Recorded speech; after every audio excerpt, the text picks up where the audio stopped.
시청자 여러분 안녕하십니까? 8월 22일 KBTV 브레이킹 뉴스입니다. 지난 22일 터키 남동부 가지안테프 지역 야외 결혼식장에서 자살 테러로 추정되는 폭발이 발생해 현재까지 최소 54명이 숨지고 100여 명이 부상을 입었습니다. 레제프 타이프 에르도안 터키 대통령은 21일 성명을 통해 IS의 소행으로 보인다며 결혼식장에서 자살 폭탄 테러를 일으킨 사람은 12세에서 14세의 소년이라고 밝혔습니다. 이번 폭발은 결혼식장에 참석했던 사람들이 거리로 쏟아져 나왔을 때 발생했으며 마을 전역에서 폭발음이 들릴 정도로 강력했던 것으로 알려졌습니다. 테러가 발생한 가지안테프는 시리아의 인접한 국경에서 40마일 떨어진 지역으로 난민과 테러 단체가 몰려 다른 터키 지역보다 위험한 곳으로 꼽힙니다. 지난 5월에도 자폭 테러가 발생해 경찰 2명이 사망했습니다. 터키에서는 지난해부터 테러가 잇따라 발생하고 있으며 지난 6월 이스탄불 아타튀르크 국제공항에서는 IS 소행으로 추정되는 자살 폭탄 및 총기 난사 테러가 발생해 44명이 사망했습니다. 어제 아침 9시 반경 롱아일랜드 고속도로 68번 출구 매노빌 인근에서 차량 연쇄 추돌 사고가 발생해 5명이 숨졌습니다. 이날 슈바루 아웃백 운전자 20대 남성이 중앙선을 침범해 서행선에서 주행 중이던 BMW와 혼다를 들이받았습니다. 사고를 낸 슈바루 차량은 이 충돌로 공중 분해됐고 이 차량 운전자인 26세 남성과 동승자인 그의 10살짜리 아들과 여동생은 그 자리에서 숨졌습니다. 슈바루 운전자 26세 남성은 아들의 10번째 생일을 맞아 가족들과 함께 워터파크로 가던 중 변을 당했습니다. 지난 17일간 펼쳐졌던 제31회 리우데자네이루 하계올림픽이 21일 폐막식을 끝으로 막을 내렸습니다. 리우올림픽은 근대올림픽 120년 만에 남미에서 처음으로 개최됐으며 수영 황제 마이클 펠프스가 5관왕에 오르고 우사인 볼트가 3번 연속 3관왕에 올라 9개의 금메달을 목에 걸기도 하는 등 다양한 스포츠 스타의 활약이 돋보였습니다. 대한민국은 금메달 9개, 은메달 3개, 동메달 9개로 금메달 순위 8위에 올랐으며 미국은 런던 올림픽에 이어 1위를 차지했습니다.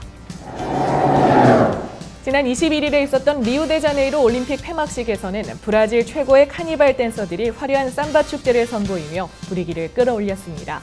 이어 8분 동안 주어진 차기 개최지 소개 공연에서는 일본의 도쿄올림픽 조직위원회가 일본을 대표하는 다양한 영상과 애니메이션 캐릭터를 활용하며 다음 올림픽에 대한 기대심을 높였습니다. 한편 리우올림픽은 500만 달러라는 적은 예산으로 최고의 개막식을 선보여 극찬을 받았으며 폐막식 예산은 125만 달러로 밝혀져 2018 평창 동계올림픽 개최지인 우리나라에 많은 메시지를 주기도 했습니다. 현재 평창올림픽 예산은 123억 달러며 앞으로 10억 달러가 추가로 필요할 것이라고 감사 결과 밝혀진 바 있습니다. 뉴저지주 포트리 한인 학생들이 결성한 유스 카운슬 오브 포트리가 위안부 피해자 기린비 건립 활동을 위한 공모전 계획을 밝혔습니다. YCFL은 8월 28일부터 9월 17일까지 3주간 기린비 건립을 위한 디자인 및 시 공모전을 실시하기로 결정했다고 밝혔습니다. 이 공모전에는 포트리에 사는 9에서 12학년 고교생이면 누구나 참가할 수 있으며 공모전 1등에게는 200달러의 장학금, 2등에게는 100달러의 장학금이 수여됩니다. 디자인 및 시 공모전 참여 및 문의는 YCFL 이메일로 하면 되며 기린비는 센트럴 블러버드와 에봇 블러버드가 만나는 프리덤 파크에 조성될 예정입니다. 현재 이곳에는 6.25 참전 기념비가 세워져 있으며 기린비는 참전 기념비 뒤편에 자리 잡을 것으로 보입니다. 택시 운전자 자격 조건에서 영어 능력 시험이 제외되고 연어 시험을 외국어로도 볼 수 있게 하는 법안이 지난 19일에 발효됐습니다. 오스틴 피난 뉴욕시 정부 대변인은 GPS를 활용한 다양한 지도 앱이 나오면서 목적지만 확실하게 전달되면 기사와 승객 간의 대화 없이도 길을 쉽게 찾을 수가 있다며 영어 시험이 폐지돼도 승객의 안전과 서비스에는 해가 없을 것이라고 말했습니다. 택시 및 리무진 협회는 뉴욕시 택시 운전자의 90% 이상이 미국이 아닌 다른 나라에서 태어난 사람이라며 자체 프로그램을 통해 택시 운전자들에게 운전에 필요한 영어 단어를 교육할 것이라고 밝힌 바 있습니다. 공화당 대선 후보 도널드 트럼프가 미국 내 불법 이민자들을 모두 추방하겠다는 기존 주장을 접고 일부 불법 이민자들의 합법화를 고려하고 있습니다. 스페인어 방송 유니비전은 21일 트럼프와 히스패닉 대표단과의 전날 면담에 참석했던 이들의 말을 인용해 트럼프 측에서 시민권까지는 아니더라도 적절한 조건을 갖춘 불법 이민자가 추방에 대한 공포 없이 머물 수 있도록 허용하는 방안을 곧 발표할 계획이라고 전했습니다. 특히 유니비전은 트럼프가 이르면 다음 주 안에 이런 방안을 유세장에서 직접 발표할 가능성도 있다고 덧붙였습니다.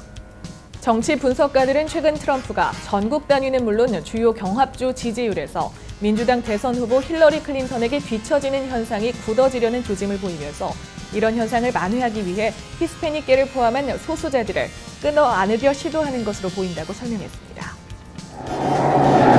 민주당 대선 후보인 힐러리 클린턴 캠프에 소액 후원자들이 대거 몰리는 것으로 나타났습니다. 21일 미국 언론에 따르면 클린턴 캠프는 지난 7월 한 달간 5,230만 달러를 걷어 3,820만 달러를 지출한 것으로 연방선거관리위원회에 보고했습니다.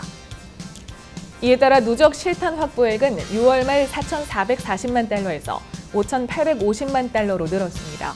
특히 7월 모금액의 58%가 200만 달러 미만 기부자에게 나온 것으로 이는 기존의 월간 평균 31%를 크게 웃도는 겁니다. 200만 달러 미만 소액 후원 비중이 50%를 넘은 것은 이번이 처음입니다. 이처럼 소액 후원이 급증한 이유 중 하나는 샌더스 효과 때문이라는 분석이 나오고 있습니다. 샌더스 의원은 다음 달 노동절 이후 본격적으로 클린턴 지지 유세에 나서기로 했습니다. 플로리다주에서 자생 모기에 의한 지카 바이러스 감염이 확산되면서 임산부들은 아예 바깥 출입을 하지 않는 등 지카 바이러스에 대한 공포도 함께 커지고 있습니다. 릭 스콧 플로리다 주지사는 19일 플로리다주 남단 데이드 카운티의 마이애미 비치 구역에서 모기에 물려 지카 바이러스에 감염된 사례가 5건 나왔다고 발표했습니다. 이로써 플로리다주에서 자생 모기에 물려 지카 바이러스에 감염된 환자가 주민과 관광객 등 총 36명으로 늘었습니다. 한편 감염 사례와 희생자가 확산되면서 아예 바깥 출입을 하지 않으면서 자체적으로 지카 감옥 생활을 하는 임산부들도 늘고 있는 것으로 나타났습니다. 앞으로 한국에서도 전기자동차를 탈 수 있을 것으로 보입니다. 전기자동차 회사 테슬라는 지난 4월 미국에서 출시한 신형 전기자동차 한 대를 한국으로 보내 이달 말까지 실제 도로를 달리며 주행 테스트를 실시할 것이라고 밝혔습니다. 미국 본사 전문 테스트 드라이버가 직접 탑승하며 보안성과 테슬라 자율주행 기능인 오토 파일럿 기능을 점검합니다. 테스트에 활용된 모델은 SP90D로 한 번 충전으로 최대 316마일까지 달릴 수 있는 것으로 알려져 있습니다. 오승환 선수가 선발 투수로까지 언급되며 메이저리그 내에서의 투수로서의 입지를 굳히고 있습니다. 스포츠 전문 웹진인 SB네이션은 지난 21일 오승환이 선발 투수로 나서는 건 어떨까라는 말과 함께 그 이유를 설명했습니다. 이 매체는 정규 시즌 동안 선발 투수들은 많은 이닝을 뛰면서 스트레스를 받아왔다며 단 한 판 승부로 결정나는 플레이오프는 선발 투수들의 싸움보다는 1이닝도 중요한 불펜 투수들의 경기처럼 다뤄져야 한다고 설명했습니다. 세인트루이스는 현재 내셔널리그 중부지구에서 시카고 컵스에 밀려 2위를 기록 중이며 와일드카드 경기를 통해 플레이오프 진출을 노릴 가능성이 큰 것으로 보입니다. 이런 제안은 실제로 오승환을 선발로 내세운다기보다 팀의 불펜 투수로서 무실점으로 철저하게 막아주는 오승환의 투구에 믿음을 보인 것으로 해석됩니다. 8월 22일 KBTV 브레이킹 뉴스를 마칩니다. KBTV 뉴스투데이는 오늘 밤 9시에 방영됩니다.